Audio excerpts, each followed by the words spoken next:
You there? I am there. Yeah. You hear me? Yep, there you go. Right on. Great. Thank you for taking some time here to join us. Yeah, sorry about that. I Oh, got not at all. my Not at all. Yeah. I was schedule. saying to my wife how, because we're big fans of lacrosse. And of course, we go to tons of Whitecaps games as well, big supporters of MLS. And you try to go to the Canucks as much as we can, but it's just not as, it's just not as cheap. Right. And, Mhm. it's just as exciting. But yeah, so I was saying just how excited I was to talk to you. Mhm. So yeah, I guess we're right to it. It's on everybody's mind still because we're still kind of in it. Like how have you fared during COVID? Like what a couple crazy years, right? Crazy years. Probably the toughest I'm 28 years in this business, and most of it in MLS, and the last 6 with the National Lacrosse. I don't think I've ever seen anything like it in my career. I mean, we were absent of games for 21 months before we relaunched, before the NLL relaunched back in December. Just dealing with all it's not just the canceled games, but we trying to get back to play, and every state and crossing players over the border had different protocols. It was just enormous, enormous. It took a toll on a lot of us, for sure. Of course, yeah. And as I guess now former NLL commissioner, how close were you guys? And I guess just kind of pro sports in general. How close was it to like shutting down teams and like we can't continue to not make money? Like how does that play out? Did the league help out with teams at all, or We weren't close to that. I mean, I guess had we had to shut down a second season, I think that might have been under contemplation. But right? the NLL has strong ownership. Very. That's the beauty about having strong owners, is that they can take take the hits. But one thing that we did in helping out each of the teams was we sold 2 expansion teams during the shutdown, and that revenue coming in. The league actually had a record year in terms of revenue in the door, even Oh, though we didn't play a game. So it was a bit of a kind of an odd. It wasn't odd. I mean, we worked our butts off to make that happen, but because the league brought in so much revenue in expansion and other ancillary revenues, we gave a lot of relief to the teams that way. So the teams, could focus on their expenses and not have to worry about the league. But we right. actually had a really good year revenue in Interesting. 2021. Yeah. Yeah. And you could say that, your biggest impact with the league would be, the expansions. Ideally, how many teams would you like to see in the NLL? Well, my goal was always get to 30 eventually. Um, Wow. Fortunately, I won't be there to see that happen, but I think that NLL should become a 30-team league someday within the next decade or 15 years, call it. Right. And how odd was it to have fake crowd noise for sports, pro sports, and as a fan, sure felt weird at the start. Well, we never did. We never played in that environment, and I don't know. It was weird watching games with no fans in the stands, and Yeah. uh, yeah, nobody likes to see that. The fans are such an important part of a live sporting event, the most important part of a live sporting event, and it was really odd. It was bizarre. It was almost a little spooky, to be honest with you. Yeah, it almost just doesn't even feel right. It's almost like a movie or something, right? Mm-hmm. Uh, Mask mandate's now gone here in British Columbia. It's nice, with the Vancouver Canucks, and we get, of course, lacrosse and every other pro sport. Um, did you pay attention much to today's NHL trade deadline? Do you keep up with that stuff? Yeah, well, I'm here at the Coyotes, so I'm seeing all the moves and all the press releases here locally. Um, so I'm aware of what we did today. But to Yeah. be honest, I've had nothing but back-to-back meetings today with staff, and we're focusing on our next 9 remaining games and our move to Tempe next year at ASU. And there's a lot of work to be done here. Right. I guess that's why you didn't have us down for today. You're like, what is going on? Let's Well, no, just get one more I meeting must, in. when we confirmed the meeting, I must have blanked out, and then I didn't see an invite come over, so it didn't populate my calendar. So it's probably my fault, Todd. Yeah, yeah. How much goes into doing an NLL expansion? Like, is there things behind the scenes that maybe regular fans wouldn't realize is happening?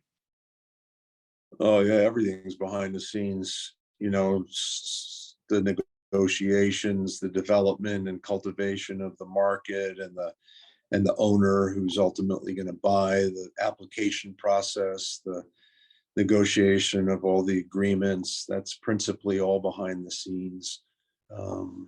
Yeah, so I think you could probably write a book on an expansion city, and each Right. one is different, unique.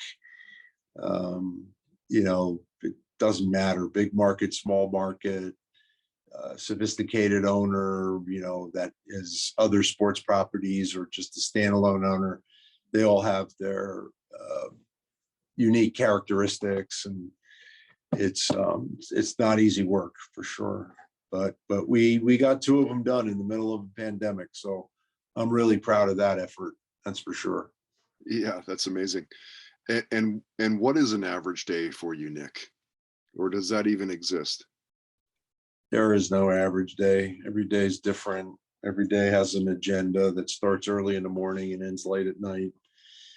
And, at the league office, it's different work at the league versus being here at a team.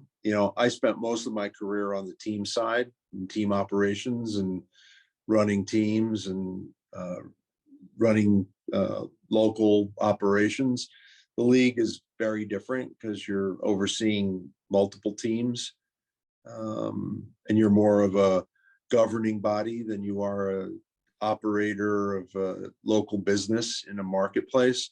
So the jobs are different, but equally as taxing. Yes, I'm sure it is. And you're mentioning you'll go beyond the managerial roles, let's say in sports. Like, talk about your time playing pro soccer, and that you basically, you basically helped launch the MLS in the mid '90s.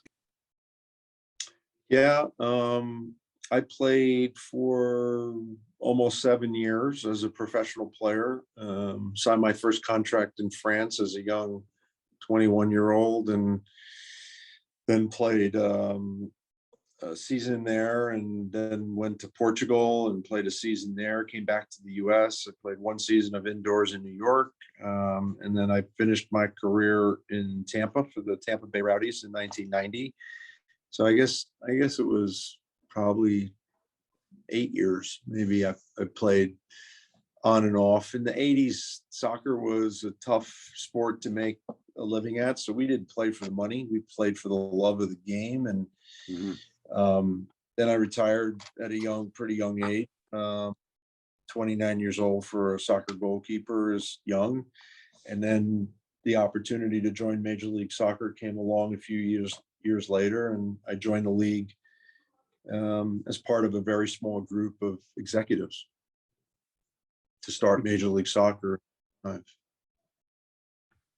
That's amazing. Yeah.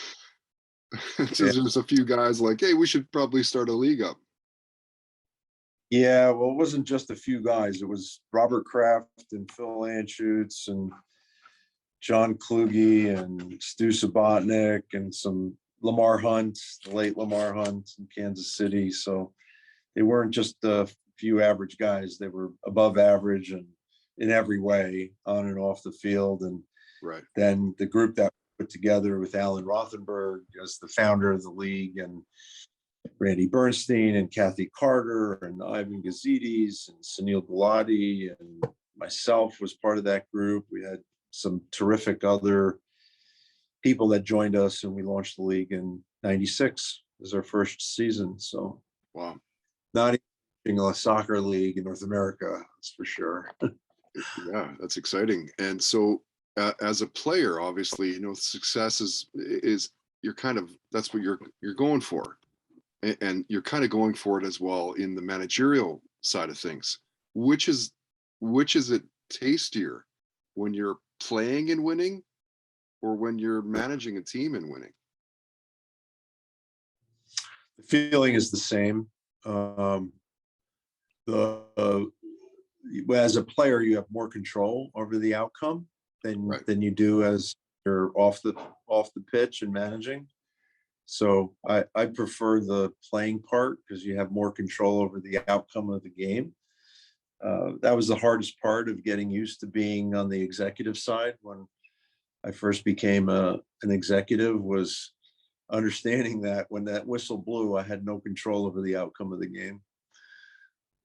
Right. You can get in the best guys possible, but even that doesn't mean No, the victory. best guys always win. The best teams win. The best group of guys doesn't always win. Right. Nick, you announced that you're stepping down as the NLL's commissioner, and still helping in a kind of advisory role till the end of the season. Mhm. What's next for you then? Have you got it mapped out, or is it just like you just needed some time, or? Yeah, well, it was announced a couple weeks ago. I was joining the Arizona Coyotes, and I'm sitting in the Coyotes offices right now as the chief business officer. And we're looking to revitalize the Coyotes brand and build a new arena here in Phoenix. And that's why I came here. So this is a long-term thing for you. Listen, I'm 28 years in the business, and this is probably a 5 to 10 year project. So Okay. as much as energy as I have at my age, I'm not sure I want to be working that much outside of 10 years from now. Yeah, no kidding, right? All right. Well, let's get outside of sports and what you're known for. I'm curious, when you find the time, what are you binge watching lately? What are the shows you can't get enough of? I don't watch much TV, to be honest. Yeah. When I do, it's Yellowstone. Yeah. That's a really good series that I've been, I guess if you can call it binge watching, but I'm never sitting in one place for more than an hour. So uh, yeah, I think Yellowstone's my favorite right now. Yeah. What's the music like in your house as a kid growing up? The kids are out of the house. No, I mean, as a kid growing up, like, what are you, Growing up, yeah, like, what are you listening to? What are your parents playing? What are your friends playing? yeah, 80s is the best decade ever. So a lot of 80s, you know. Um, Queen, Rolling Stones, gosh, there's so many good ones. Santana, great 80s music. Oh yeah. I mean, you get to the 70s and 80s were probably the best time for music. And that's probably because they needed to actually be able to play their songs well. Just to, and also just kind of a different time. Like, you know, you talk to anybody that's even 20, 25 years old, they don't remember a world without cell phones Yeah, and the capabilities of jumping online and finding anything on the internet. It's a totally different world. yep, What totally was your different. first concert that you went to? My very first concert was a Ted Nugent concert at the Capitol Theater in Passaic, New Jersey. Nice. Well, they'll be touring what, Stranglehold?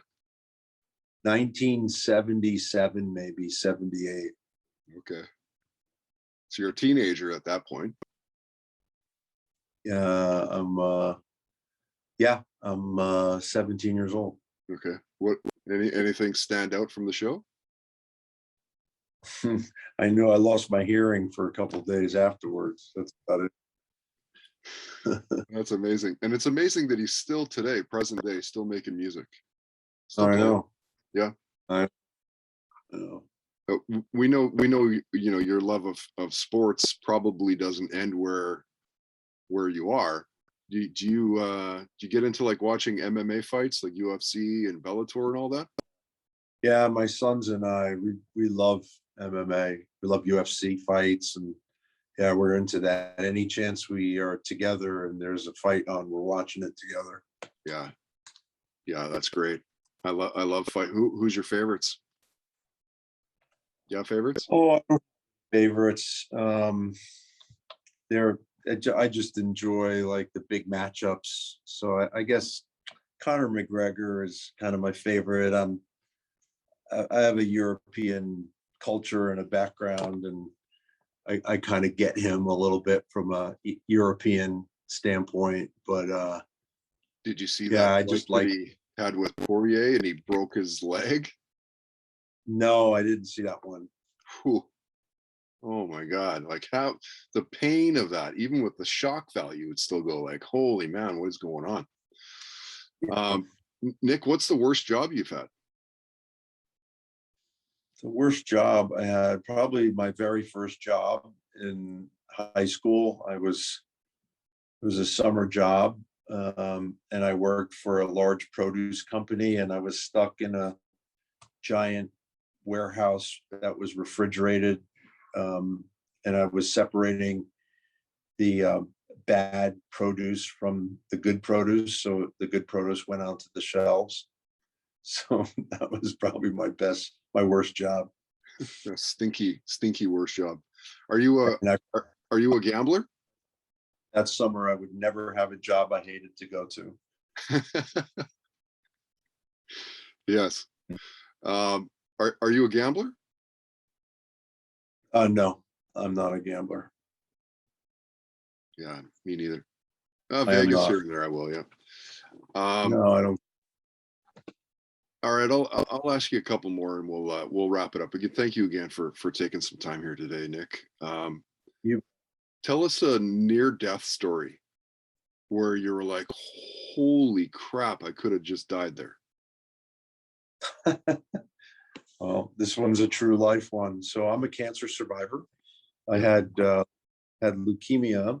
I was diagnosed with leukemia 13 years ago this May.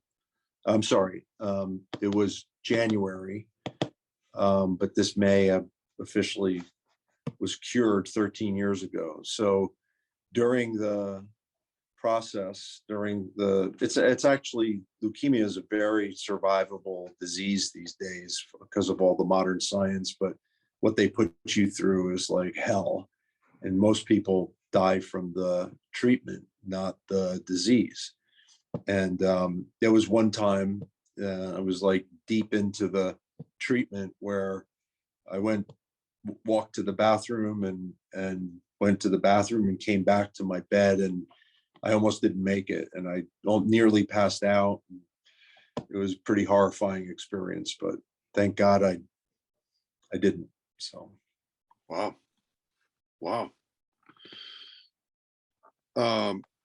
Maybe the toughest I'll ask you, only because it's probably going to be really hard for you to pick, but of your sporting career, like, can you nail it down to one career highlight? no chance. There are so many. The journey's been amazing. You know, the launch of Major League Soccer in '96, the success that we had in Tampa, leading the league in attendance and being one of the flagship teams in the league. That was great success. Then the groundbreaking in New York and getting Red Bull Arena in the ground. That was a tremendous day. Almost winning we won the Eastern Conference Championship in New York. That was exciting. And then going to Philly and breaking ground on another stadium in Philadelphia, bringing soccer to the Philadelphia marketplace, bringing Major League Soccer to that city and leading that effort, building that stadium, founding the Philadelphia Union, revitalizing the NLL. When I took it over, Wow. 30 league that was 9 teams going to 7. It was just really, we did triage there in the early days, and today it's a 15-team league and on its way to 16 teams. I'm really proud of that accomplishment. So a lot of great moments, Todd, a lot of great moments. Yeah, I mean, it's amazing, right? That's what I was saying. It's probably the toughest because I don't know, you probably couldn't pick one even if you had to. Hard to How pick can you? one. Yeah. Well, thanks again for jumping on, Nick. You're at NLL Commish on Twitter. Are you keeping that handle? It's mine, so I'm going to keep it. I go there. I like to keep up to speed with what's going on with the National Cross League. I wish it nothing but the best, and I'm forever a fan of the league, and will continue to help in any way. I told the board, even when my consulting gig is over, when opportunities arise, I will always bring them to the league. I have a very soft spot in my heart for the National Lacrosse League, and yeah, so I'll just maybe put it on a hiatus and just check it from time to time to keep myself abreast of what's going on in lacrosse. Okay, well, at least we know where to find you. Thanks again, Sure. Nick. Have a great day. Thanks again for jumping on, and we'll see you online.